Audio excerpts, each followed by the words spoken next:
Class शुरू करते हैं अभी, तो पढ़ते रहेंगे। देखिए एक बात को अच्छे से समझ लीजिए कि हमारा ये जो अपने मन में एक बात बसा लेंगे ना, तो हमेशा खुश रहेंगे और बहुत जल्दी जज बन जाएंगे।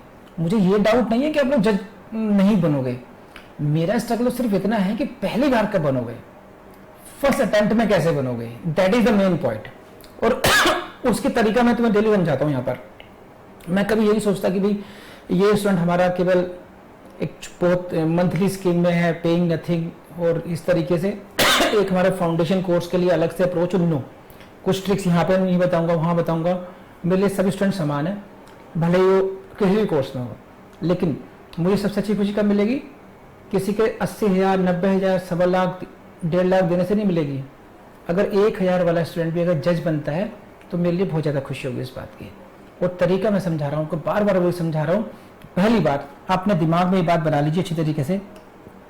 नंबर 1, इस बात को अपने, हो सकता है आपको मेरी बात यूं ही लगे, तो आज मैं आपको यही बात समझाने की कोशिश करता हूं कि आज के बाद नंबर 1, इस बात को जो स्क्रीन, अच्छा स्क्रीन तो आई नहीं, मैं दिखाता हूं स्क्रीन आपको। इस बात को, you are going to appear in EGS exam of India of that scale. जिस स्केल का एग्जाम है, जिन जॉब से कंपैरिजन होगा, यूपीएससी से होगा या सिविल सर्विसेज से होगा, उनके कंपैरिजन में अगर आपको देखा जाए तो जो आपको मिलेगा इस जॉब से और जो उन लोगों को मिलता है, उन एग्जाम से अगर कंपेयर करोगे इनको, या अदर एग्जाम से भी कंपेयर करोगे, इवन बैंकिंग से करोगे, इवन एसएससी से कंपेयर करोगे, तो you will find this is the easiest exam. Easiest exam, इससे आसान एग्जाम कोई नहीं हो सकता। अब आप कहोगे सर ऐसे कैसे हो रहा है, उसकी 2 वजह है। नंबर 1, आपका जो सिलेबस है वो 95% या मोर देन 95% डिफाइंड है। और जब आप किसी और एग्जाम का देख लीजिए, आप यूपीएससी का syllabus not defined, banking SSC का सिलेबस नॉट डिफाइंड, वो प्रैक्टिस का डिपेंड करेगा। लेकिन आपके में क्या है, आईपीसी के कौन कौन सेक्शन से क्वेश्चन आने आपको पता है। आईपीसी के हर पूरे सिलेबस से आपको कहां से क्वेश्चन आते हैं, वही क्वेश्चन आपके आने, तो आपको कुछ ढूंढना नहीं है। एक बात। दूसरी बात, आपने इस सब्जेक्ट को में पढ़ा, एलएलबी में पढ़ा ना, 3 साल, किसी ने 5 साल उस सब्जेक्ट को पढ़ा, आप कोचिंग में ही पढ़ रहे हैं, और ये प्रैक्टिकल लाइफ से जुड़ा हुआ सब्जेक्ट है। इसमें हमें एज्यूम नहीं करना, जैसे हम लोग फिजिक्स में करते आए, केमिस्ट्री में आए, let's assume x equal to y. अब कहाँ x कहाँ y, वो सब नहीं करना हम लोगों ने इसमें। सीधी सी बात है, एक बाहर जाके हलवाई से ही पूछोगे ना आप जाकर के कि भाई मर्डर क्या होता है, चोरी क्या होती है, डकैती क्या होती है, रेप क्या होता है, he will explain you everything. आप में उसमें सिर्फ इतना अंतर है कि you knows as per the precisely, sections को पता है, कौन सी बुक में उसकी कॉम्प्लिकेशंस पता है, उसको मोटा मोटा पता है।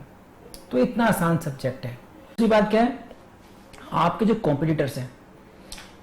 कॉम्पिटिटर्स हैं, आपने फिल्म देखी है 3 इडियट्स?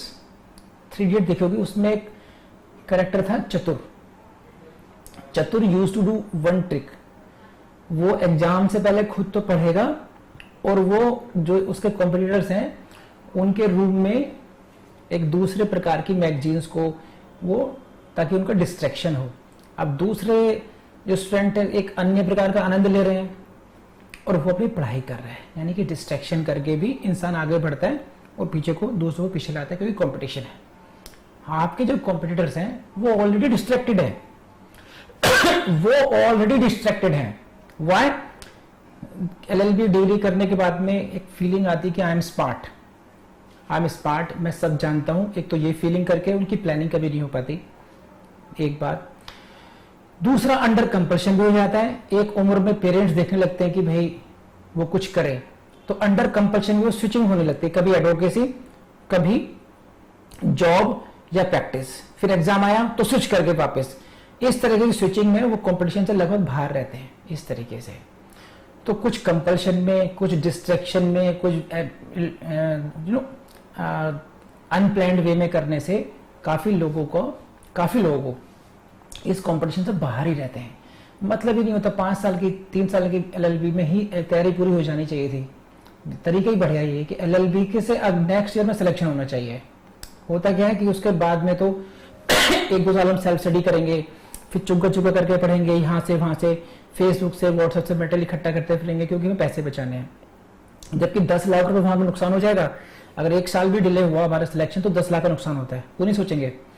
तो प्लानिंग के लेवल पर और अपने एक सेल्फ गेन्ड एटीट्यूड के चक्कर में आपके जितने भी कॉम्पिटिटर्स हैं वो डिस्ट्रैक्टेड हैं।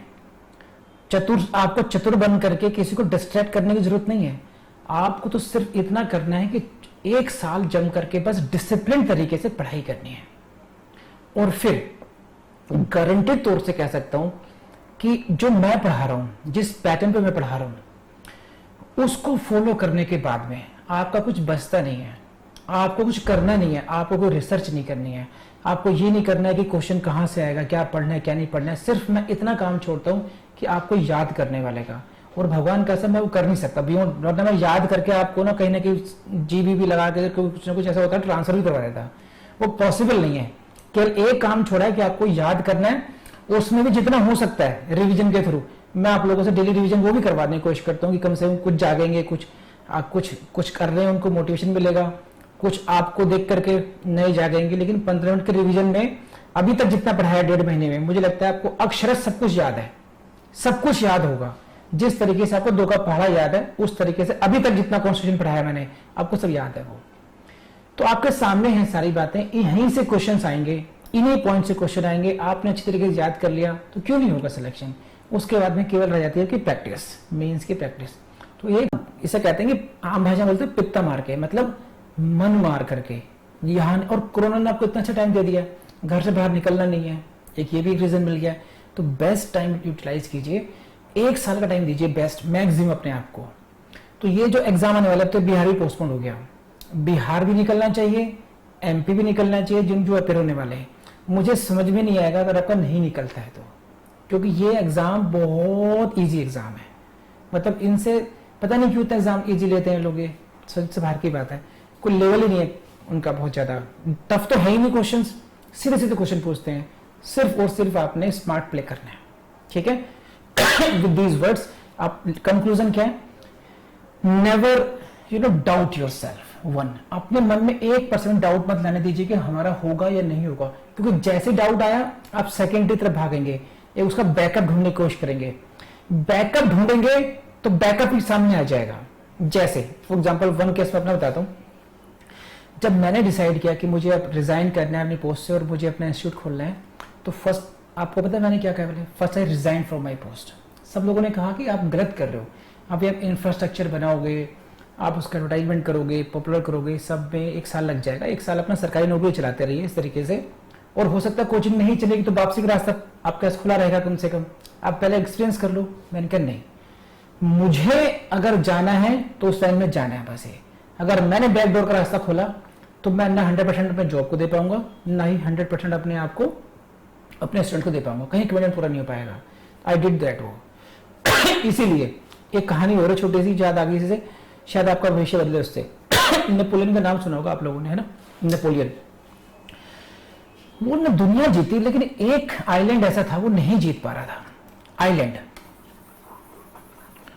आप ये मत समझिएगा कि देखिए आपका टाइम, क्योंकि ये भी चीजें कई बार जरूरी होती है ना। कोर्स तो हम लोग खींच ही देंगे, कोर्स तो देखो अब एमपी जुडिशरी वाला जो या जो हम लोगों ने शुरू कर रहे हैं, वो तो 3 महीने में सारे 12 किताबें खत्म करनी है मुझे, वो भी एक तरीका है। ये एक आइलैंड है, इसके चारों तरफ का सी, ब्लैक इट सी, तो वो यहां पर जा रहे हैं, बार बार अटैक करते हैं, और यहां से उनकी सेना हार करके फिर वापस आ जाती है। कई बार ऐसा हो चुका। अब उसने, नेपोलियन ने एक बात कही अपने जो उसका सेनापति है उसके कान में, कि इस बार हमें ऐसा करना है, और इस बार वो युद्ध जीत गए। तो ऐसी क्या खास बात थी, ऐसी क्या खास बात थी कि वो युद्ध जीत गए। उसने सेनापति से कहा कि जैसे ही हमारी सेना उतरे और इस आइलैंड पर प्रवेश कर जाए, जितनी भी नाव हैं उन सबको जला दो। वापसी का कोई रास्ता किसी भी सैनिक के लिए छूटना नहीं चाहिए। जब हमारे सोल्जर्स को यह आइडिया हो जाएगा कि अब हमारे पास वापस जाने का है नहीं, तो उनकी जो लड़ने की जो इंस्पिरेशन है, जो मोटिवेशन है, जो कुछ भी कह लीजिए उसको मजबूरी है, वो दूसरी होगी। और इस बार जब ऐसा हुआ और इस बार वो युद्ध जीत गए, तो क्या हुआ देखो, वही सेना है, वही सोल्जर्स हैं, वही उनके पास आर्सेनल है, सब कुछ है, लेकिन इस बार जीत गए। क्यों? क्योंकि उन्होंने अपने लिए सेकंड ऑप्शन खत्म कर दिया। जब तक आपके पास सेकंड ऑप्शन रहेगा आप इस एग्जाम को नहीं जीत सकते। तो अपने जितने भी सेकंड ऑप्शंस हैं उसको खत्म कर दीजिए।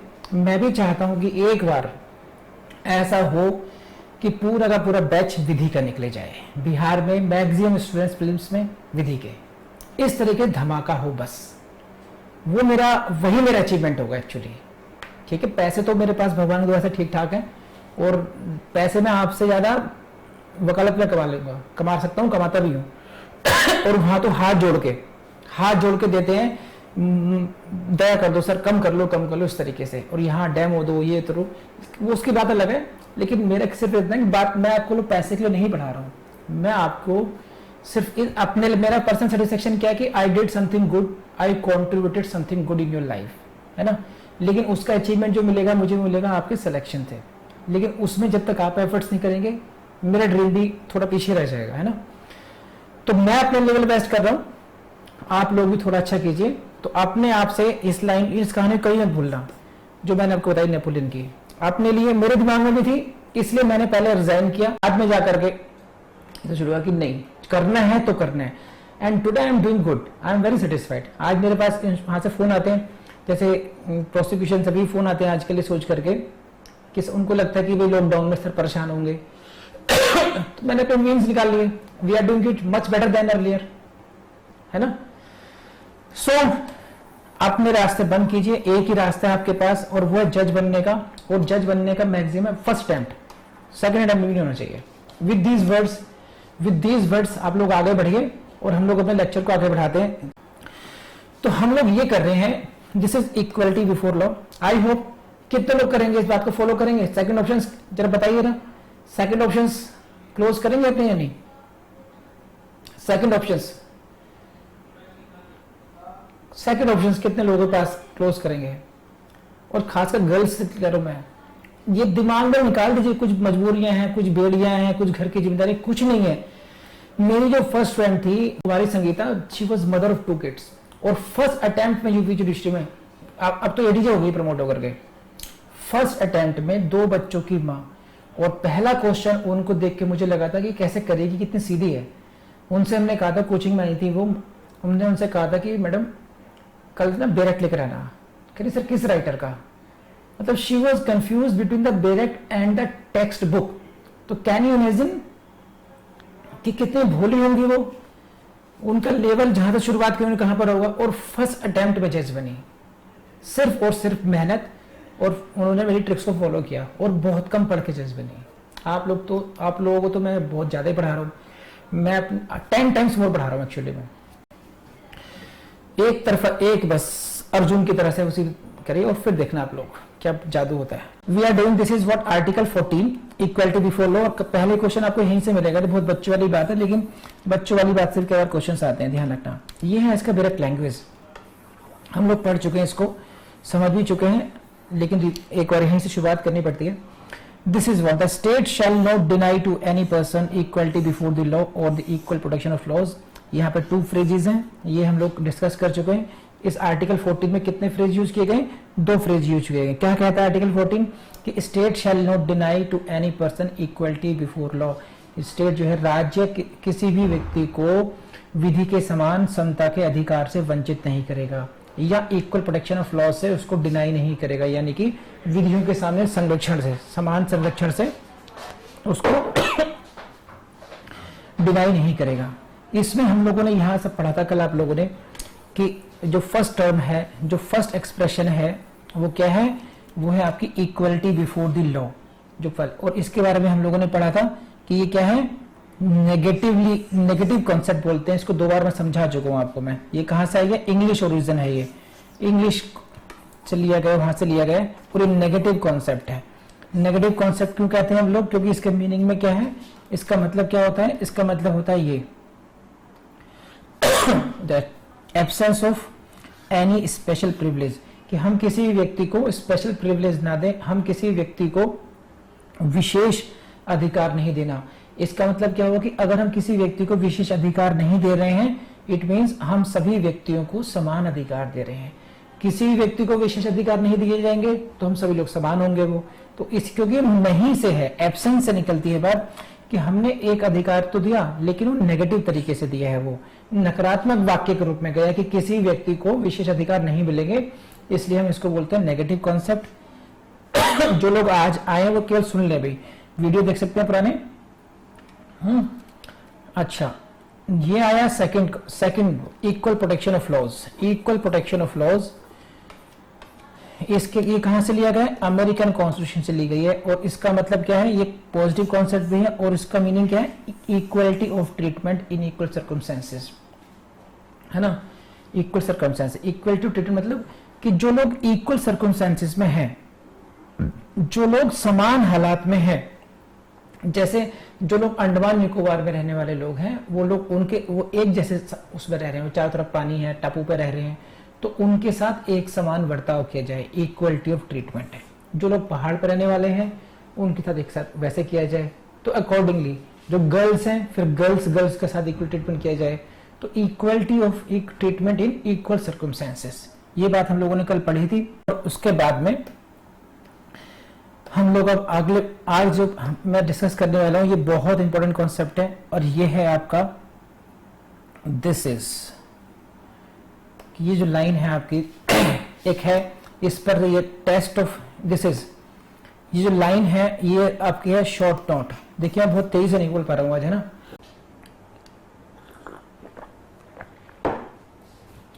तो यहां से क्वेश्चन आपके पर आएगा, चलिए मैं कोशिश करता हूं भूल के खांसी को भी। Article 14 forbids what? Article 14 forbids class legislation but does not forbid reasonable classification. इस लाइन को समझ लीजिए, this line is very very important for your prelims, very very important for your mains.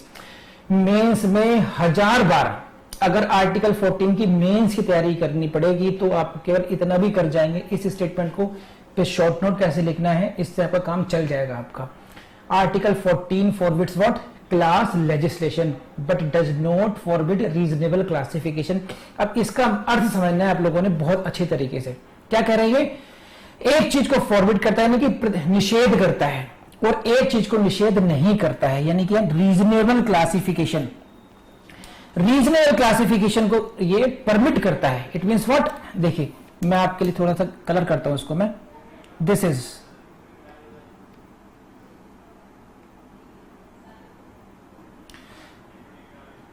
Classification,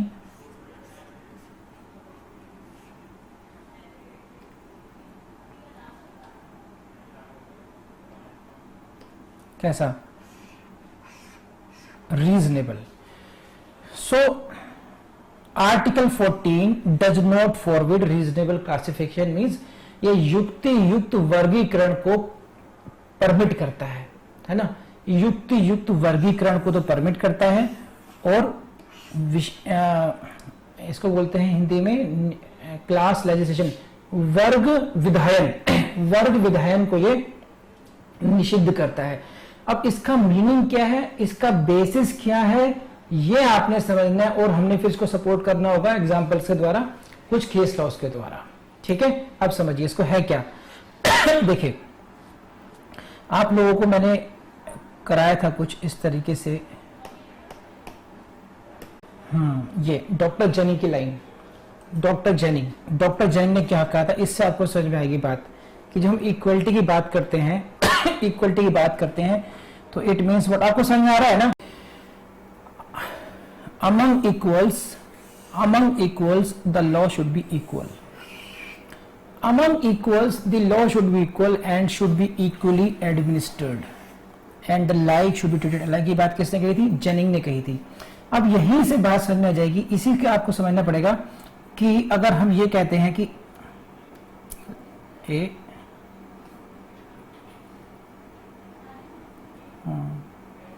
देखिए अगर हम ये कहते हैं कि समान लोगों पर समान कानून लागू होना चाहिए, है ना, इसका मतलब ये हुआ कि हमें ढूंढना पड़ेगा कि हमें पूरे अगर एक कम्युनिटी है पूरी, है ना, एक कम्युनिटी है उसमें से, उस कम्युनिटी में से हम लोगों को डिवाइड करना पड़ेगा डेफिनेटली, मतलब वो इनएविटेबल है। क्लासिफिकेशन बोलते हैं वर्गीकरण। Classification means when you divide the community, when you divide the society on certain basis, किसी आधार पर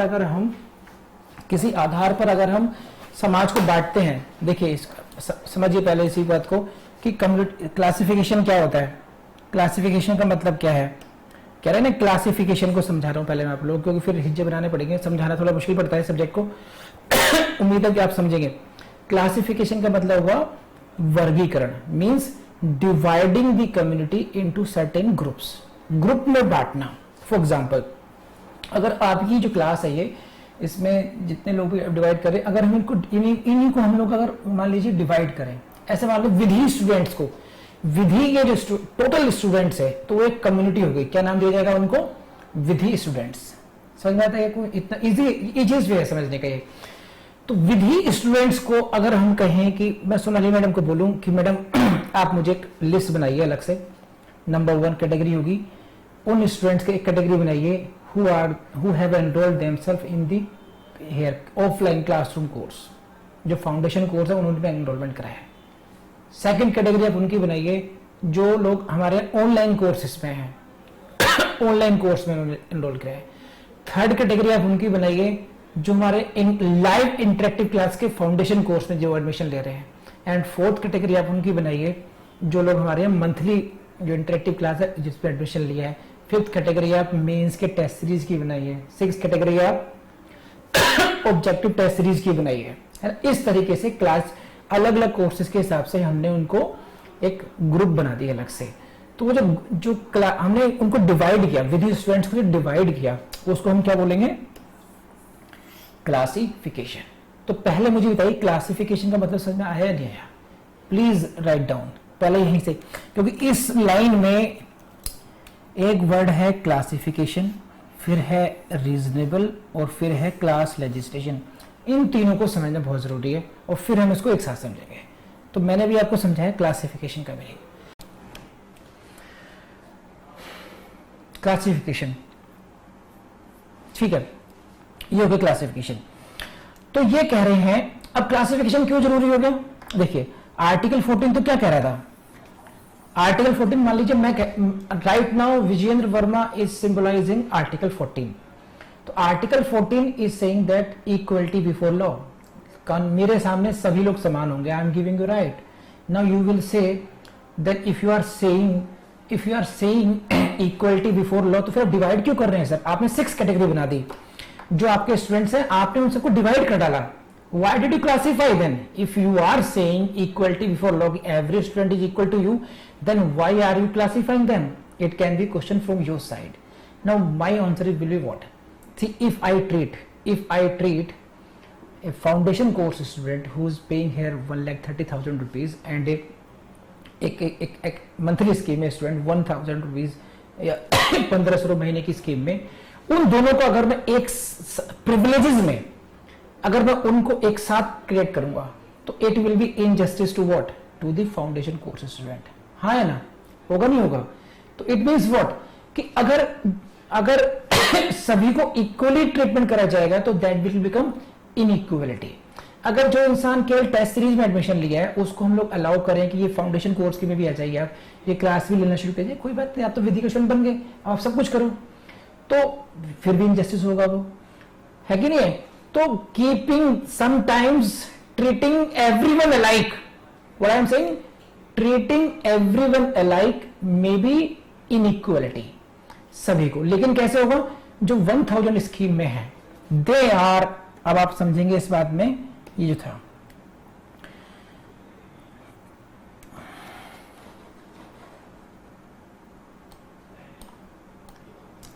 among equals means the students who have enrolled them in monthly scheme, now they are equals, among them the law should be equal. Now for that group the law or the policies or that facilities shall be equal. तो वो हुआ इसका मतलब कि among equals, they are equals, foundation course students all they are equal. तो we are, यहां से ही बात निकली कि इसका मतलब क्या था। इक्वलिटी का मतलब ही ये है, इक्वलिटी का मतलब अगर आप यहां से समझेंगे इस बात को, इस लाइन को देखेंगे, अगर इतना देखिए आप, if you focus only on this,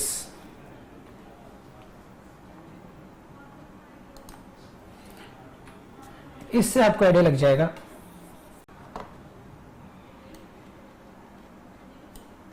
आप देखिए, when you say among equals, इसी शब्द को फोकस कीजिए, इसी से आपको लगेगा equals, then you will have to find, you will have to do classification कि इक्वल्स है कौन कौन। अगर विधि स्टूडेंट्स में अमंग इक्वल्स को निकालना पड़ेगा तो डेफिनेटली मैं अगर सोनाली मैडम कहूं कि सोनाली मैडम जो सब लोग समान होंगे उन पर सेम पॉलिसी अप्लाई कीजिए, तो she will have to give me the equals, कौन कौन से होंगे इक्वल्स। वो कहेंगे कि मेंस ऐसे इसके स्टूडेंट को इक्वल ट्रीट करेंगे अलग अलग कैटेगराइज में।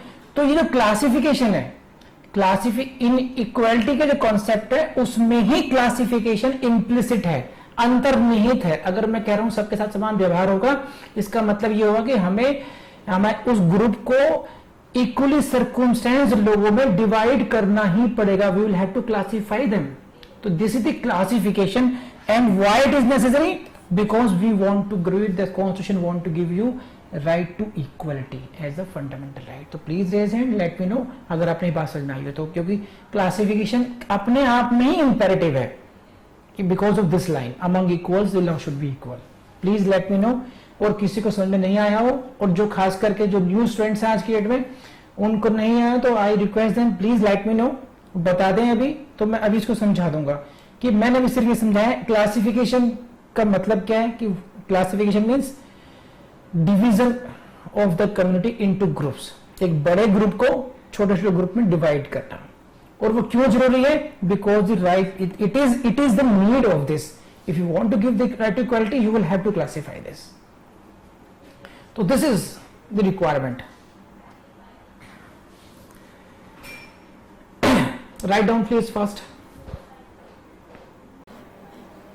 देखो अमित की बहुत अच्छी क्वेरी है। क्या लिखा उन्होंने, sir it means those who are not equal they will get privilege. अभी मैंने अमित प्रिविलेज की बात ही नहीं की है, प्रिविलेज की बात ही नहीं हुई है। अभी सिर्फ यहां पर बात हुई है कि what do you mean by the classification, classification का मीनिंग क्या है, व्हाई क्लासिफिकेशन इज नेसेसरी। समझे, क्लासिफिकेशन मतलब division, dividing the group, bigger group into sub groups you can say. जैसे हम लोगों ने अपनी जो पॉपुलेशन है, इंडियन पॉपुलेशन, ये big group, see this side, आप ऐसे समझिए इस बात को, इंडियन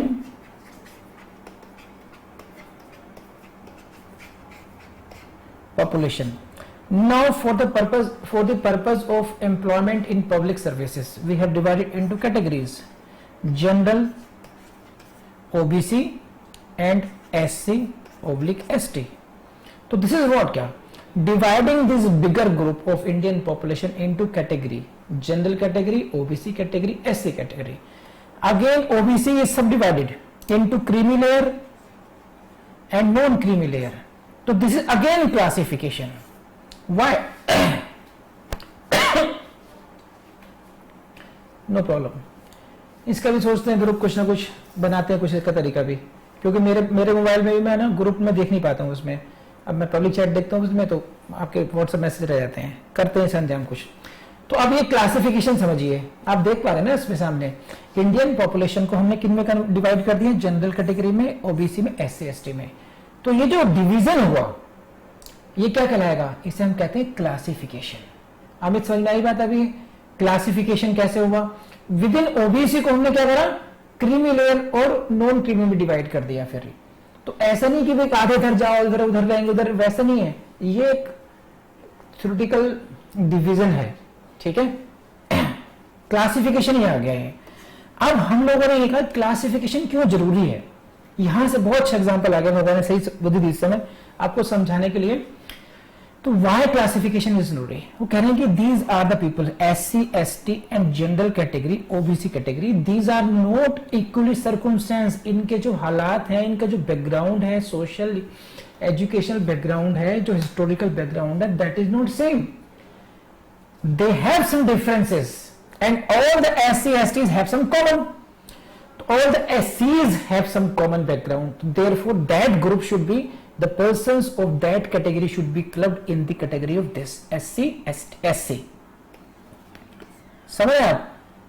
इसको बहुत अच्छे से समझने की जरूरत है. एक बार समझ जाएंगे फिर हमारे पास बहुत कुछ नहीं रहेगा. SC SC जितने भी शेड्यूल्ड कास्ट कम्युनिटी हुई उनका अपना एक सामाजिक एजुकेशनल यानी कि शैक्षणिक, हिस्टोरिकल, ऐतिहासिक एक अलग उनकी कॉमन हिस्ट्री है, कॉमन बैकग्राउंड है. तो उनको हमने दे इक्वल्स, तो उनको एक अलग कैटेगरी बना दी गई. इसी तरीके से ओबीसी के अंदर जो कॉमन फैक्टर्स हैं उनके बेसिस पे उन लोगों को एक ओबीसी कैटेगरी दी, और कुछ लोगों को फिर जो है उनके जो इक्वल फैक्टर्स हैं उनके बेस पे हम लोगों ने जनरली. तो दीज आर, आप क्या करेंगे, among equals. Among equals, see this, Jennings साहब क्या कह रहे हैं, among equals the law should be equal.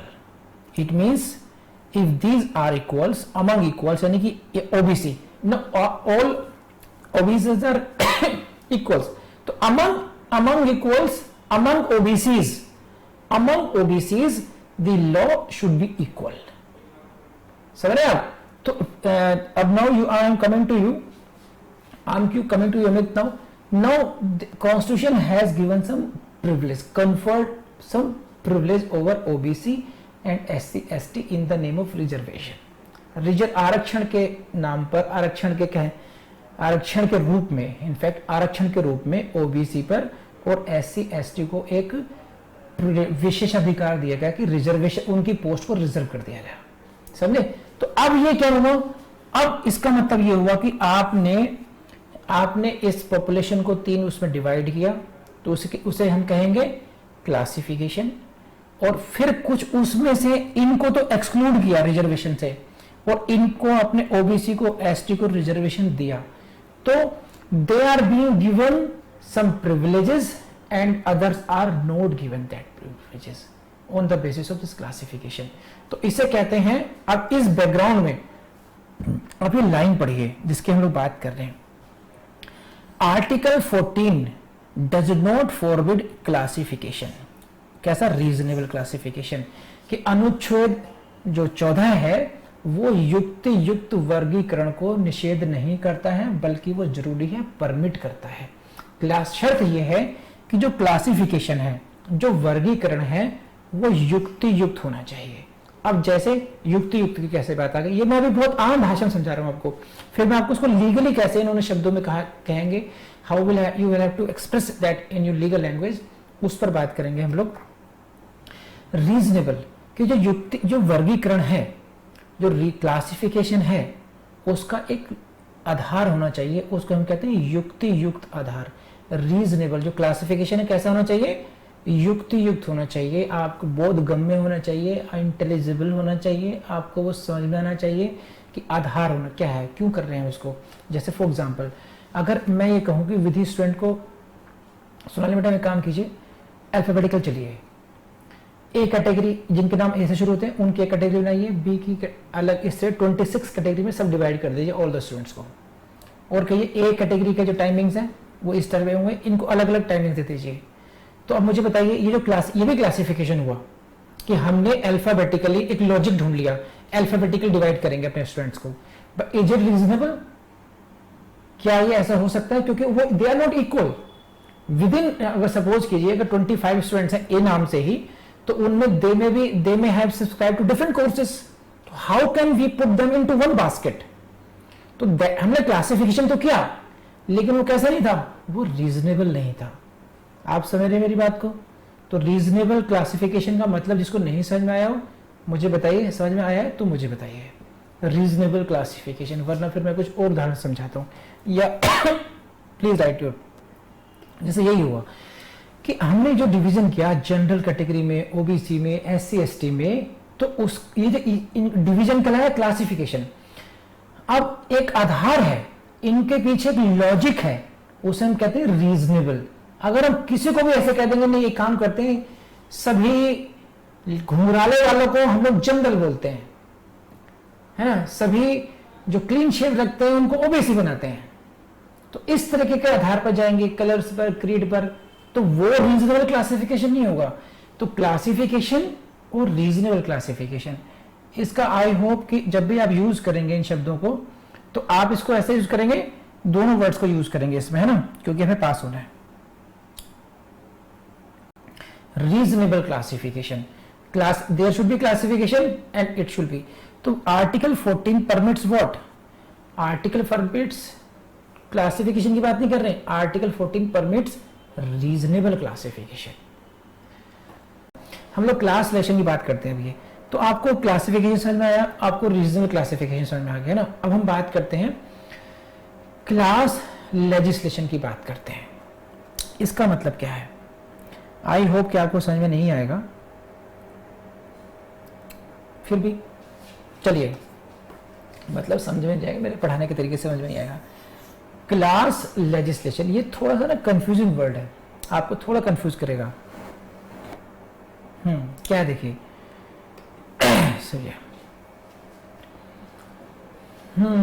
इसको हम ऐसा करते हैं, पहले ऐसे समझते हैं इस तरीके से, ये समझिए, इसकी इस स्क्रीन को देखिए आप। There are large number of persons, ठीक, large number of persons, you can say Indian population, भारतीय जनसंख्या को एज्यूम कर लीजिए, लार्ज नंबर ऑफ पर्सन्स हो गए। Now you are dividing, you are picking a class of persons, उसमें से आपने, ओके, हाँ, रीजन, वेरी गुड सलोनी, ठीक, very good.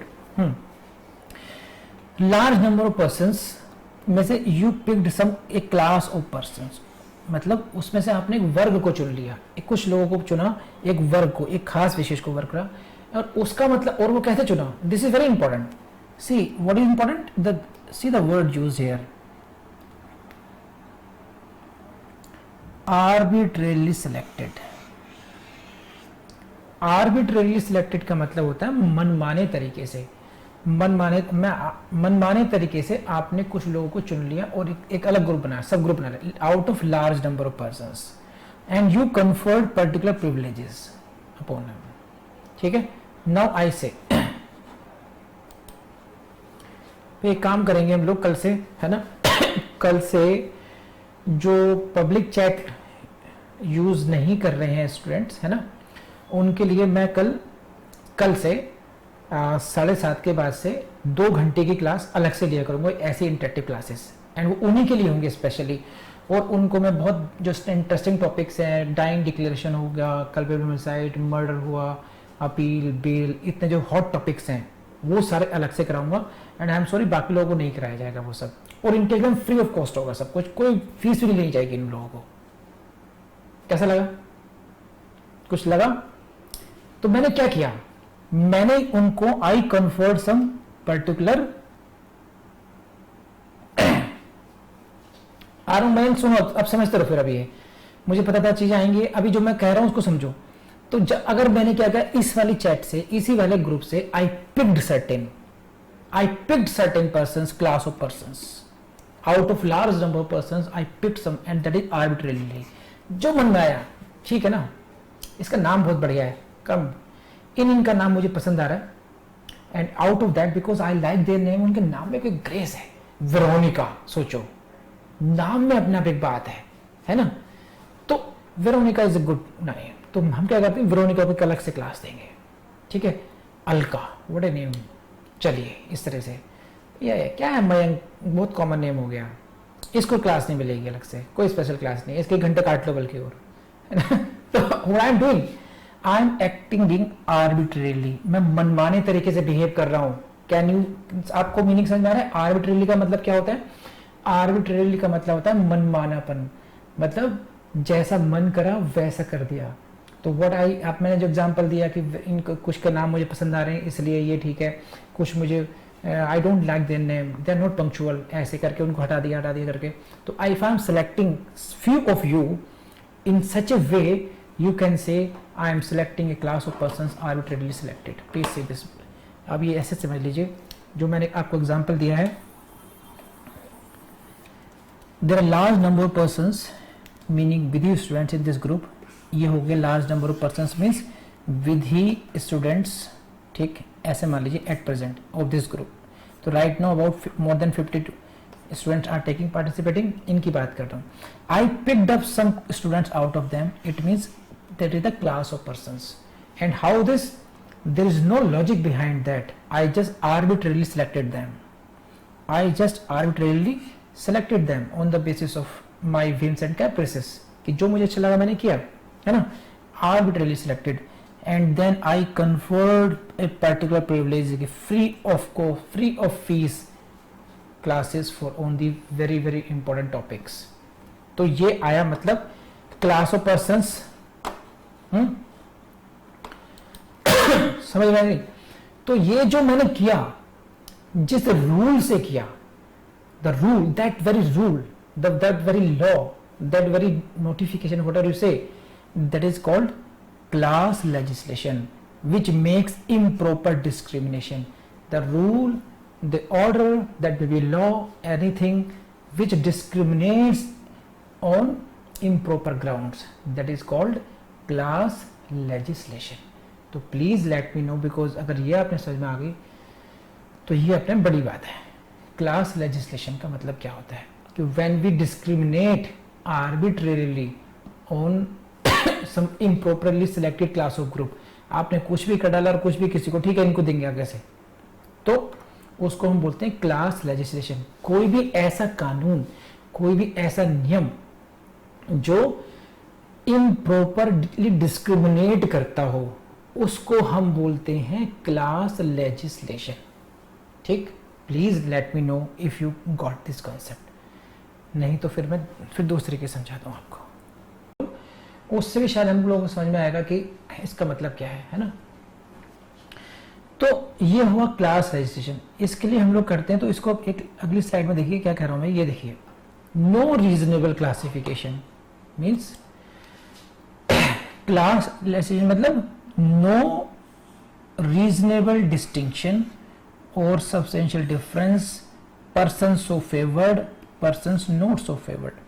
Out of 50 students, I selected for the favor 10 and I left 42.